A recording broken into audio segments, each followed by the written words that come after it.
natti bareede.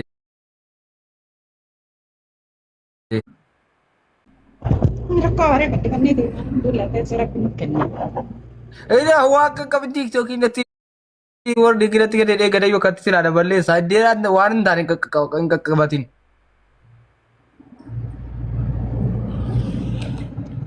Mucaan nagaa bitiire. Nagaara bitiyaad. Walaa nagaa alhamdulillah maal ta'e waan akkasii kennee bareedinatee kana. Maadha aarti. Kan mana akka waan hin beeku. Maali gaariin kee akkasiin akka bitti aarta maal namni waa aaraa bar namaa walitti bu'aa namaa wal lolaa. Akka wanti namni keessa na jalaa seene. Kan biraa baradhu ka waan namni maa isira namatti kennite. Ani hin beeku akka akka isaatiin namatti kennee amma keessa nama lamaan keessa jira amma akka keessaa na baafte ofiisii ergadhee. Natti fili ka keessaan baasa. Namatu keessa kaa'eera barkee yaani kan namni keessa kaa'ee baasu ni beektaa?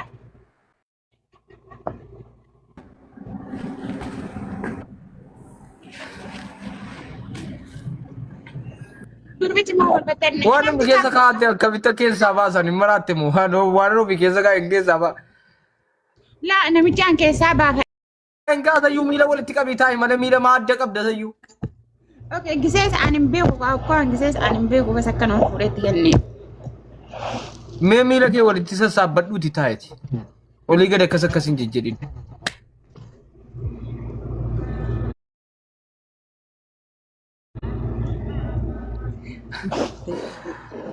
Allahu guri walla. Ishii boo. Akkasii amma maali jettee furmaanni akka xiinxalaa siyaasaa tokkotti.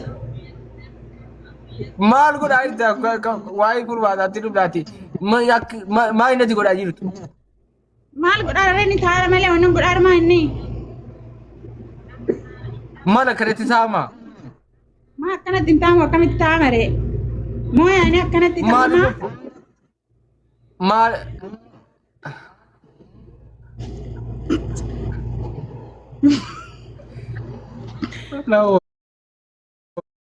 Goobtee haguuggattee maaf hin teessu? Maa akkana qullaa taa'aara siin jeeni? Baada amma salbaan kee tokko iddee biraa jira, miilli kee tokko iddee biraa jira, miilli kee kan biraa tokko iddee biraa jira, harmi kee kunoo bakkee jira.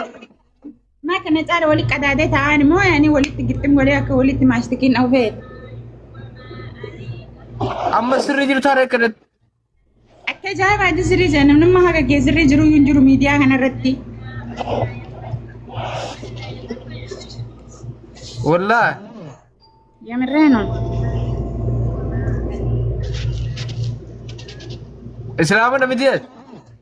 Bakka oduun abbaa isu jirta bakka gara geemis waliin taphachuu dhufee rabbi karaa nagaa rabbi si haa godhu deemin danda'a cinqii. Ciao. Inshallah rabbiin nama akka keetii haadha amma fata deebisee natti hin fidin. Doome. Wallahi bilaa nama akka kee argana rabbi kadhe wallahi laazim rabbi dhalee seerraabe. Rabbi dhalee seerraabe.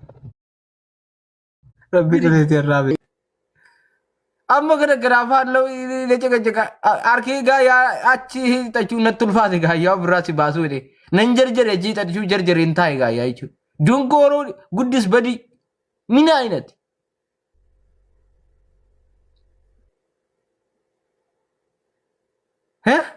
Amma muudiitti jirti araadaa fakkaatti bareeda jirti fakkaatti tolee jira jechuudha. Eero dunquruu.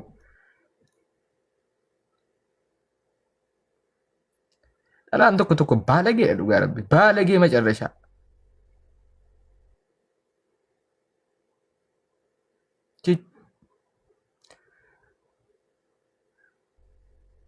Miila babbantee babbanattee akka waan eenyu wayi. Wallaahi biloo godhanatti dhumnaan ofii keessaan deemuu miti. Annamuu abaaragee wayina siyaasatti isin booda keessaan deemtaa. Biloo ofirraa godha wallaahi kun natti miisee laayikii natti goonaan baalagee kana jechuudha. Guddis badii ijoollee guddis badii kan adda adda. Bani viidiyoo. Fooloo na goosisi. Inshallah rabbi fooloo sin godhin. Wurad. Dunqurmaan. Inshallah rabbi sin godhin. Wurad.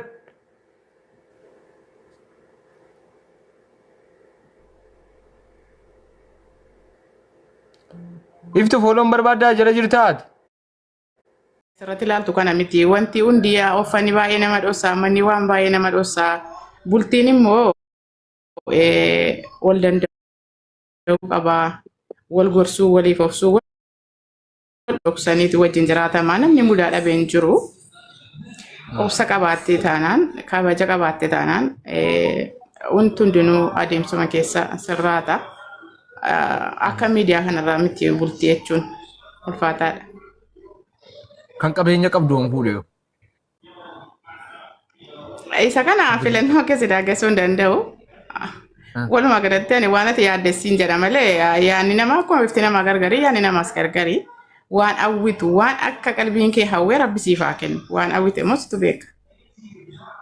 Yaan miiliyoonara faana kan qabeenya mugaa ilaal dhaan nama heerumuudha kan fuuchuu miti kan heerumuudha.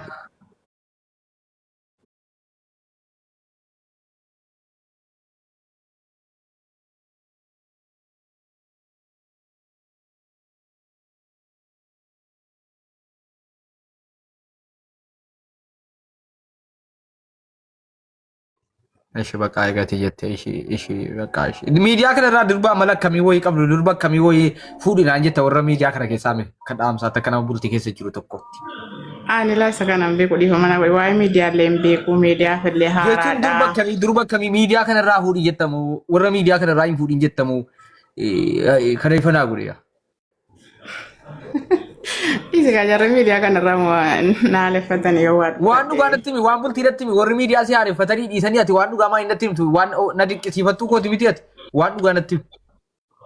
Sirriidha miidiyaa kanarraas yaa'u bareedaas jira gadheenis hin jira miidiyaas walumaa galatti miidiyaa jibbuunis hin ta'u saanii tokko bishaan booressee jedhan sa'a biraa bishaan akka hin godhaa. Waa'ee isaanii bishaan booressuu waa'ee miidiyaa ragaarii badaan jiraachuu miti anaaf maallaa dhaamtaadha malee.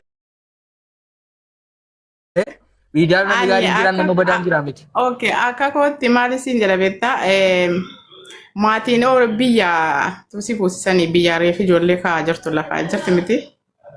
Eeshi.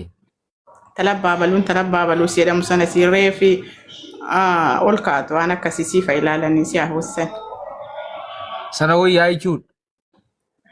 Ani akka kootti obboleessa tun gabaadhe akkasii. Akka obboleessa tokkotti dhaadhamaa jirta barra akka keetti hin jedhe bara. Bakka akka kootti dhee. Waan riif lafaa kaatu wayii xobbee wayii barbaadde? Xobbee wayii hudi biyyaa'ee waa akkasii wayii. Okay, barakallahu. Warra miidiyaa irraa akkam jirtu nagaadha? Warra sirraa akkam jirtu siin nagaadha? Fayyaa keessanii? Warra obboleettiin keessa riif lafaa kaatu biyya akkam jirtu fayyumaa nagaadha? Jirtu hin jabaattu? Bakka ishi bakka ishi eegati waan ati jette hin didush. Waan ati jette siifaa godhu rabbi galatooma ulfaadhaa jechuudha kan laafaa yaraan ni naqachuu keetii. Ijji nagaa walloo argu baay'ee.